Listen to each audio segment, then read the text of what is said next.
xibaar yu wér te wóor ca tàng ba abonnez-vous pour ngeen di mën di jot suñuy vidéo. daleen ak jàmm seen chaîne bi di Buzz 221 HD kii di Guy Marius Sagna di akub personnalité politique bu kenn dootu présenté ci réew mi di Sénégal di akub député biir assemblée nationale yëkkati na ay kàddu daal di koy jëmale ci faux coup d'état bi nga xam ne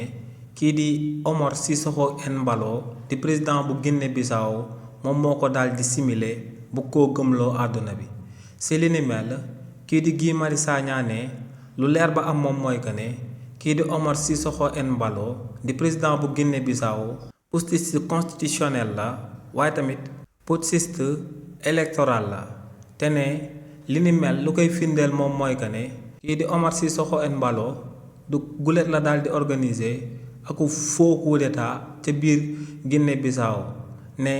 ci élection législative yi ñu daan amal foofee ca biir Guinée Bissau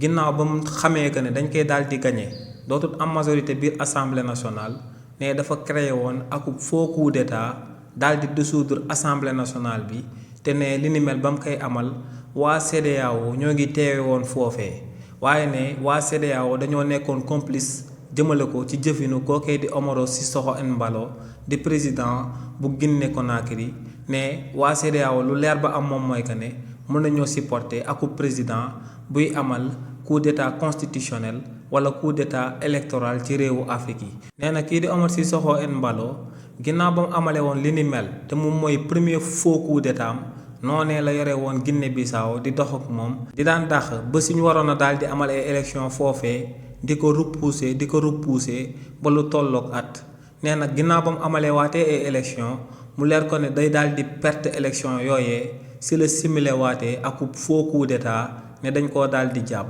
ne lu leer ba am moom mooy que ne lu am ca Guinée Bissau du lenn lu dul akub faux coup d'état te ne ku ko organiser du kenn ku dul président bi nga xam ne moom moo nekk actuellement en exercice te muy Omaro Sissoko Embalo. xibaar yu wér te wóor ca tàng ba abonnez-vous pour ngeen di mën di jot suñuy vidéo.